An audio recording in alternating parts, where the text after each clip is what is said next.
गोपालगां साई मंदिर में पालित है शिरडी साई बाबा जयंती। विशेष नीति पूजा और महायज्ञ में बहु श्रद्धालु योगदान।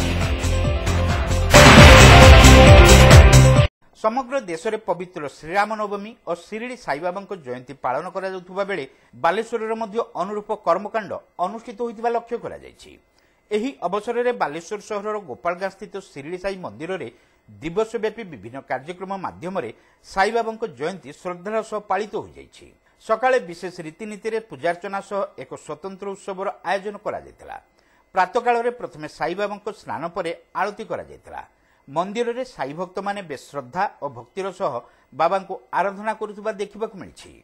पर महायज्ञ शुभारंभ होता घृताहुति यज्ञ समेत साई पारायण 1008 नामयज्ञ प्रभृति अनुष्ठित होता।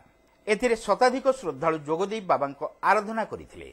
साई मंदिर परिचालना समिति पक्षरु आयोजित सामूहिक प्रसाद सेवन कार्यक्रम में बहु भक्त जोग देइथिले।